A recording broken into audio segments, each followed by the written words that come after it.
Permisi dokter, minta namanya siapa nih dokter? Saya Dr. Edi Winarso.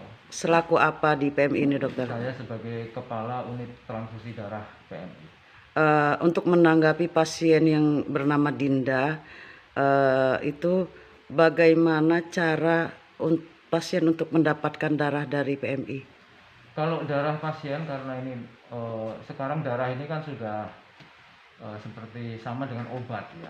Artinya ketika pasien itu dirawat dan perlu darah, maka rumah sakit akan memberikan surat permintaan kepada PMI disertai dengan contoh dari pasien. Kemudian contoh darah itu oleh PMI diproses, dicarikan yang cocok.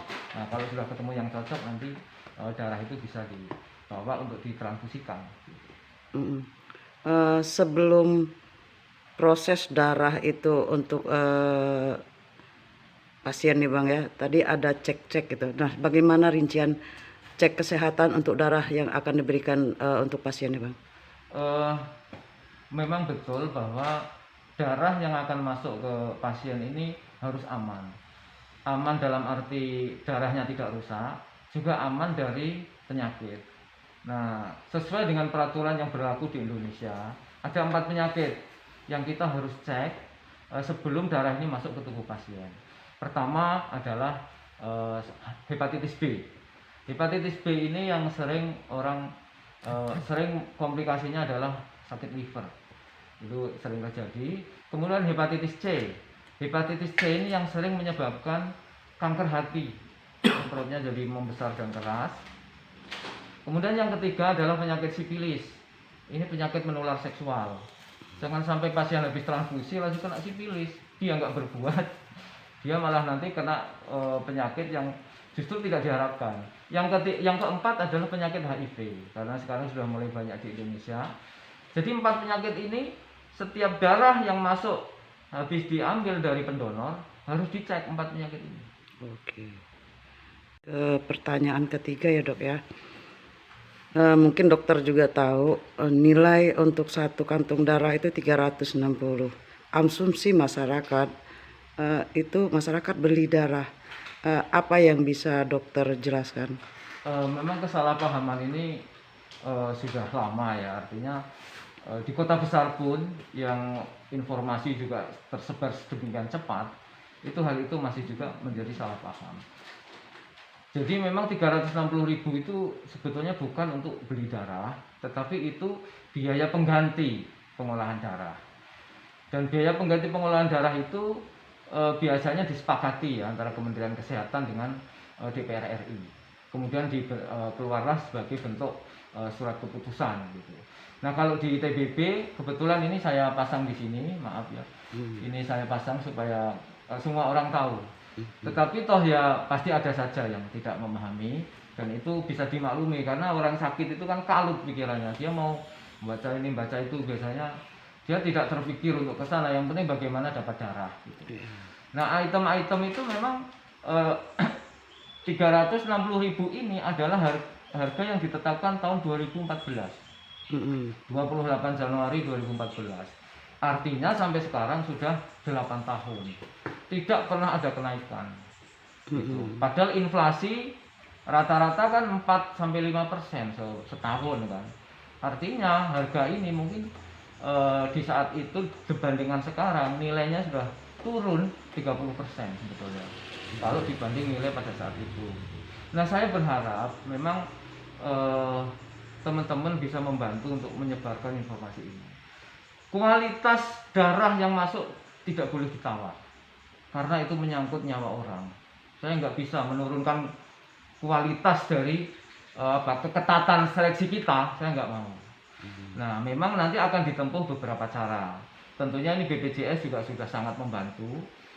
Di rumah sakit besar, di kota besar, saya rasa darah ini sudah tidak menjadi isu. Karena kan walaupun pasien itu tadinya ngambil bayar, tapi kemudian akan dipulangkan oleh rumah sakit. Itu sudah sangat membantu artinya.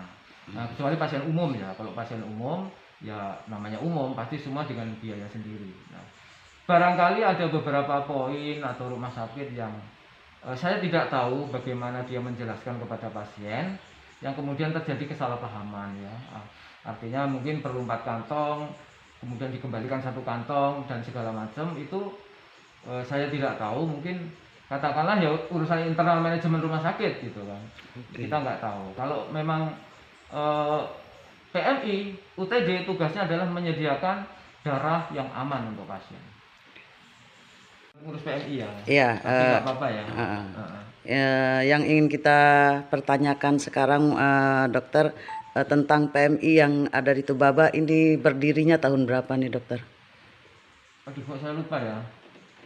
Itu sepertinya Sekitar sudah 2 kali kepengurusan, ya masing-masing sekitar 8 tahun lah ya. satu periode pengurusan 4 tahun. sekitar 8 tahun 8 berarti ya. tahun, kurang lebih. Apakah PMI ini mendapat suplai dana dari pemerintah daerah? Saya rasa dapat. Dapat ya. Saya rasa dapat. Walaupun dulu pernah katakanlah karena PMI ini dianggap non government atau LSM ya, seperti LSM. Iya. Dia setahun dapat, setahun enggak. Dulu kan pernah ya, ada setahun dapat, setahun enggak, setahun dapat, setahun enggak gitu. Enggak boleh yang berturut-turut gitu kan dulu. Kemudian juga hibahnya juga enggak boleh untuk operasional, harus untuk kegiatan. Itu sama kan ya. Kalau ada kegiatan apa, misalnya jalan sehat atau pemberantasan penyakit apa itu ada.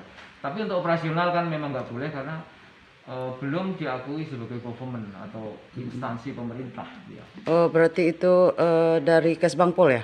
ya dari Kesbangpol. Karena cara yang abang bilang itu dia Kesbangpol yang ini 2 tahun baru bisa Iya, dapat. selang-selang gitu kan. Tahun berikutnya tidak dapat, Nanti tahun dapat berikutnya lagi. dapat lagi, dan itu memang tidak untuk Operasional. Gaji pegawai nggak boleh sih ya. Iya. Tapi untuk kegiatan yang Untuk sewa diganti, kantor aja nggak boleh. boleh. Itu pokoknya untuk kegiatan semua. PMI di situ posisinya. Sama seperti itu berarti. Berarti 8 tahun minimal udah 4 kali dapat berarti Pak ya. Ya kurang lebih segitulah ya. Kis- Di kisaran 250 juta setahun. Kalau di DPP ini kayaknya nggak ada separuh. Ya, sama memang. Untuk kegiatan donor darah di setiap institusi ini kira-kira larinya kemana aja dok? Kira-kira darahnya itu nanti? Darahnya ke sini Pak, sebagian besar ke sini. Karena kita ini PBB ini kan penduduknya tidak terlalu banyak.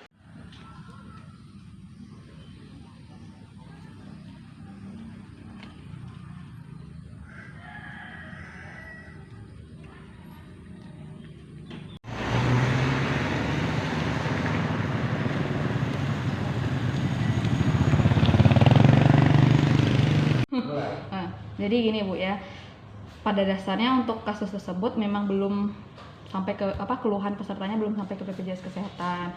Cuman kami sudah dapat info berita terkait dengan kasus tersebut. Pada dasarnya sesuai dengan ketentuan dan perjanjian kami dengan rumah sakit tersebut, untuk pada dasar sama Ibu ya, rumah sakit manapun itu untuk darah sesuai dengan indikasi medis itu bisa dijamin oleh BPJS Kesehatan. Mau itu di rumah sakit kita ada 3 di sini sama ketentuannya untuk sesuai dengan indikasi medis.